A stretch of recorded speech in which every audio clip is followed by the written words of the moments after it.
WSM and station WSM in Nashville, I will award this to the winner of the trivia question in just a minute. This is the puppy? That's the puppy. All righty.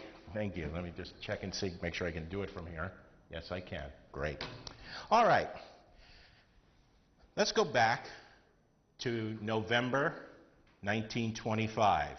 If you had been able to tune in, if you had been back there and tuned in to WSM on the evening of Saturday, November 28th, 1925, this is exactly what you would have heard.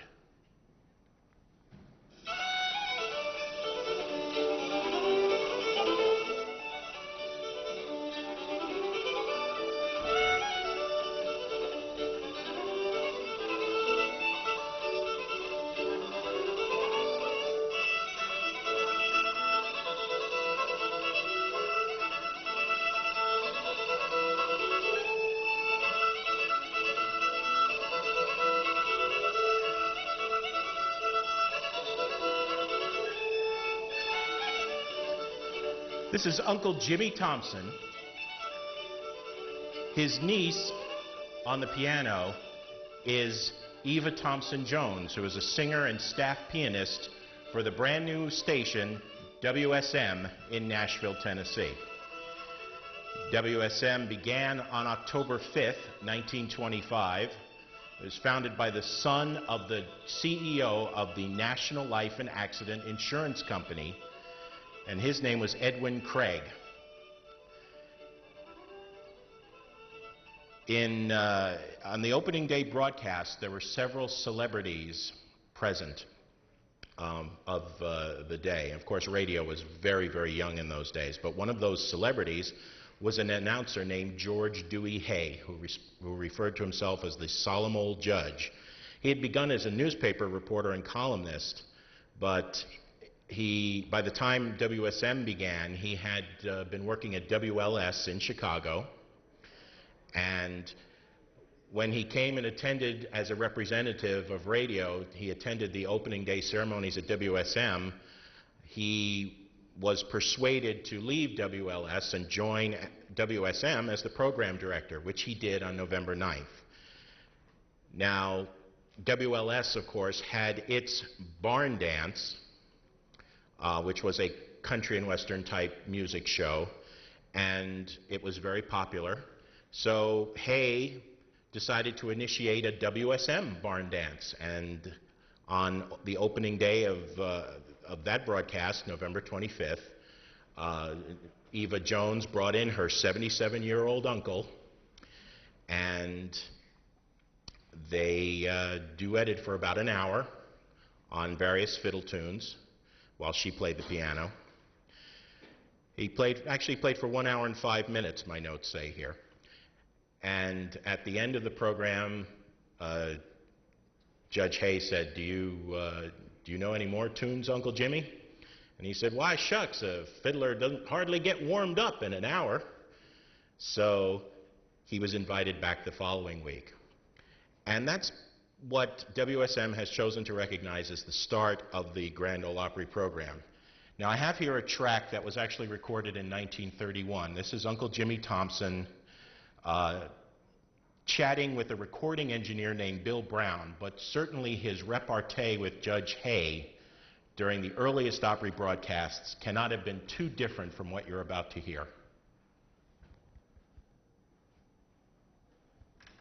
Yeah, let's push the right button this time. This is old Uncle Jimmy Thompson. I'm going to play you a fine quadrille. I learned 4th day of August in 1866. That's a long time. How old are you, Uncle Jimmy? 82. I've got grown grandchildren and great big great-grandchildren. Running cars and trucks yet, and I'm playing the fiddle yet. And I look at a pretty woman just as good as I ever did. I bet you do. Sure. Let's hear that quadrille roll. All right, here she comes.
cents a gallon.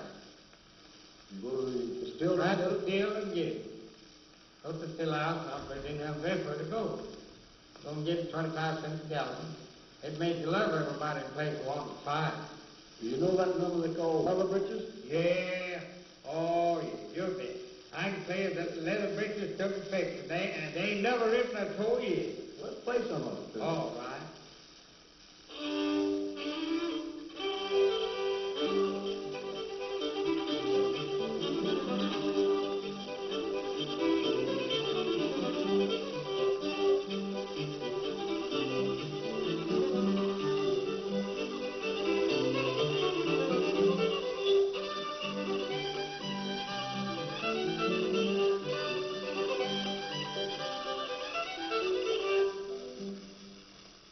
That was fine.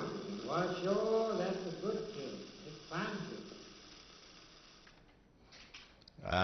You may have heard a little of that snippet of the second bit of dialogue where the engineer was asking Uncle Jimmy about getting whiskey from the still.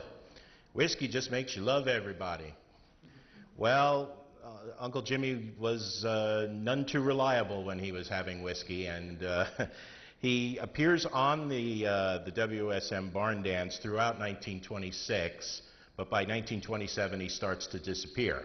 And that's mainly because other performers were joining, and Uncle Jimmy liked to imbibe. He liked his sour mash, I guess.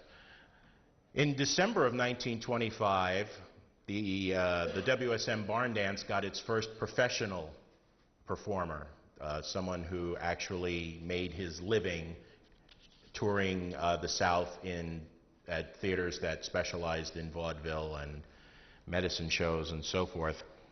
And that would be Uncle Dave Macon. Uncle Dave began appearing on the Barn Dance in December of 1925, and he was associated with the Opry until literally a week or two before his death in 1952. From the 1940 film Grand Ole Opry, which was made by Republic, I'll talk a little bit about that later, here's Judge Hay introducing Uncle Dave Macon pretty much the way he did for the next 25 years.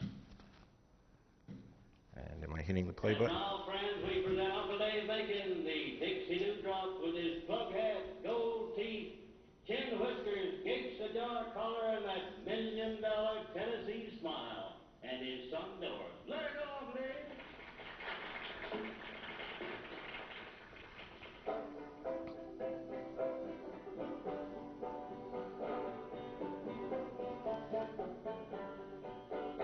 Me and my boys started out the other day, studying a plan how to get away. Night come on and the quarters in the dark, waiting for the Chesterfield train to start.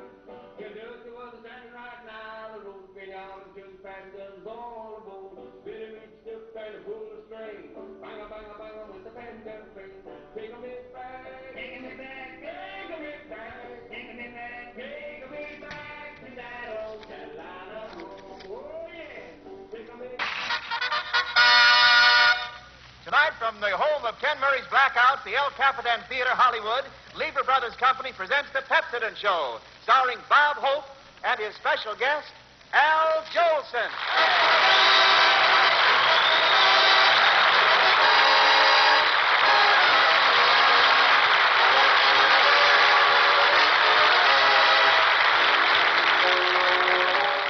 C-O-L